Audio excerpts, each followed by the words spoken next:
Gracias por continuar en Observatorio en esta conversación con el doctor Raúl Trejo del Arbre sobre la iniciativa presidencial para regular la reforma constitucional en materia de radiodifusión y telecomunicaciones. Esta conversación, este programa, como toda la serie de observatorios, se puede descargar de internet en nuestra página www.observatorio.tvunam.unam.mx.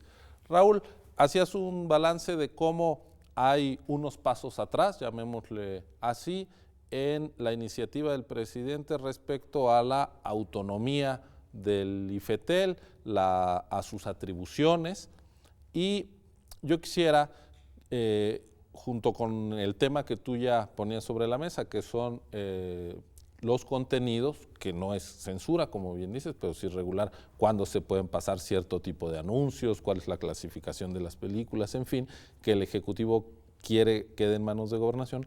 Hay otro tema que son los derechos de las audiencias y la participación, desde mi punto de vista, sorpresiva en la iniciativa del Ejecutivo de la Procuraduría Federal del Consumidor cuando ya se tiene un organismo autónomo.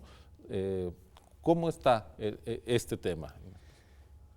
No deja de ser sintomático que en esta iniciativa se diga a las audiencias los protege la Profeco. Bueno, en una lógica de vulgar mercado se entendería que si los televidentes o los usuarios de telefonía consumen servicios, pues el organismo que regula precios, calidad de los productos, en fin, podría tener algo que decir. Sin lugar a dudas, en asuntos como el alquiler de un teléfono o la contratación de un servicio de televisión por cable, un proveedor de estos asuntos, puede tener algo que ver y debe tener algo que ver la Profeco. Ya está en la legislación del asunto del consumidor de estos asuntos, pero la audiencia de los medios debiera ser entendida como algo más que integrada por consumidores. Los que vemos los medios, los que miramos la televisión, los que escuchamos la radio, somos además ciudadanos. Esto lo dijo hace muchos años un profesor nuestro muy querido, Néstor García Canclini, que tiene un libro justamente que se llama Consumidores y Ciudadanos, y la diferencia es clarísima. A las empresas de comunicación les interesa considerar que sus audiencias son solamente elementos que integran el rating.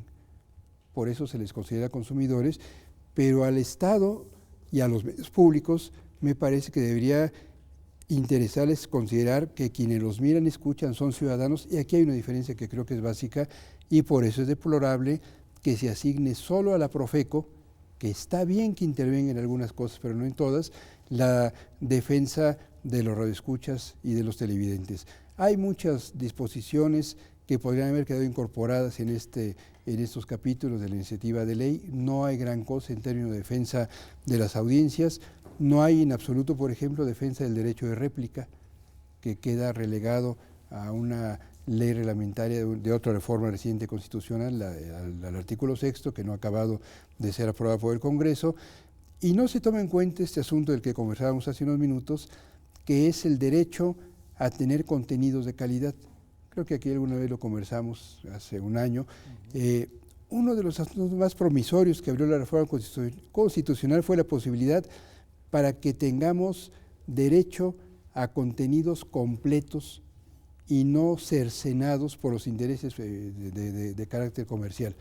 Cuando vemos una película en televisión, a veces la vemos doblada o coloreada, o peor aún, censurada, pero ni siquiera por motivos de moral de cualquier tipo, sino para que ajusten los anuncios comerciales. En todo el mundo, las legislaciones que protegen derechos de audiencias establecen tiempos mínimos para anuncios comerciales, para cortes en las películas, y sobre todo la obligación para que los productos audiovisuales se transmitan completos.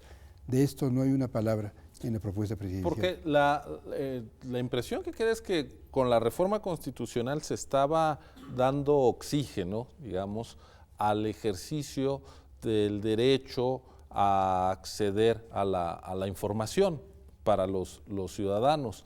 Y ahora hay un enfoque, en efecto, como más de consumidor, es decir, nos movemos de pensar el papel del Estado garantizando un derecho fundamental a un papel pues para proteger un derecho más de tipo patrimonial, que es al que accede un consumidor que, como gastó algo en un bien, si ese bien está defectuoso, pues se queja en una procuraduría, pero no hay este enfoque, digamos, garantista del derecho a la información, que es muy importante en una sociedad democrática. Y de considerar a la radiodifusión como un servicio público. El gran cambio conceptual en la reforma constitucional fue precisamente ese. Los medios de comunicación, tanto en telecomunicaciones como radio y televisión, son servicios públicos. Y esto significa que el Estado tiene obligaciones, no para encargarse de proveer todos estos medios, pero sí para garantizar que tengamos, en la medida de lo posible, diversidad y calidad. Bueno, esto es este núcleo conceptual, que este gran avance en la reforma constitucional es el que está siendo cercenado por una legislación, creo que hay que decirlo, hecha al gusto de las empresas televisivas. Vale la pena también decir, esta legislación regula asuntos muy importantes en el campo de la telefonía. Creo que está muy bien todo eso. Yo le haría algunos ajustes, pero en términos generales, las reglas para garantizar que las empresas telefónicas compitan, para acotar a las empresas dominantes y para propiciar diversidad están bien. Lo que está mal son las reglas para la radio y la televisión. O sea, hay como distintos niveles de profundidad y de alcance en la misma iniciativa, tratándose más de un sector que del otro, ¿no? Pues tanto así que el Grupo Carso se ha inconformado, hay en esta iniciativa asuntos que les perjudican, pero ya lo hacía la reforma constitucional. En ese campo no hay restricciones ni acotamientos nuevos. Lo que dice la reforma está razonablemente bien traducido en el campo de la regulación para telecomunicaciones y modificado con una enorme manga ancha en beneficio de las televisoras en el campo de la radiodifusión.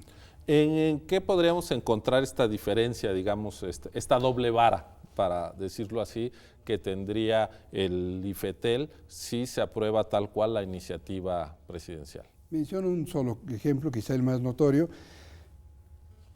para considerar cuando un consorcio es preponderante en telecomunicaciones y radiodifusión. La Constitución establece criterios muy claros. Se dice, será preponderante y declarada con tal calidad, y en ese sentido se le aplicarán medidas de regulación específicas, el consorcio que tenga más del 50% de la infraestructura, el tráfico en redes, la audiencia, capacidad instalada y una serie más de características. Todo esto se mantiene para el caso de las telecomunicaciones. Está bien, así dice la Constitución, pero la propuesta de reforma legal del presidente dice, en el caso de la radiodifusión se tomará en cuenta a la audiencia, nada más. Es decir, si un consorcio que se llama Televisa tiene más de la mitad de las concesiones para transmitir, pero alguna medición de audiencia dice, sin embargo, no tiene más del 50% de los televidentes, ese consorcio no sería declarado preponderante. Visto de otra manera, si hace un mes hubiera existido ya aprobada esta legislación, el Instituto Federal de Telecomunicaciones no hubiera podido declarar como preponderante al consorcio Televisa. Sí a Telmex y a Telcel, no a Televisa. Es de nuevo un paso atrás, incluso frente a criterios que ya está aplicando la autoridad en la materia, que es el y que está aplicando con la Constitución en la mano, no se los ha inventado. Son criterios que están en la reforma constitucional, que forman parte de la Carta Magna, y que entonces, si se aprobara esta propuesta presidencial, implicaría una contradicción entre la ley reglamentaria y el texto constitucional. Raúl, aprovechando que estás aquí, quisiera conocer tu análisis sobre qué pasa con los medios públicos, como es en este caso TV UNAM. Permíteme hacer una pausa y regresamos para oírte con suficiente tiempo. Continúe con nosotros en este preciso análisis que hace el doctor Raúl Trejo del Arbre sobre la iniciativa presidencial en materia de telecomunicaciones y radiodifusión. Ya volvemos, no se vaya.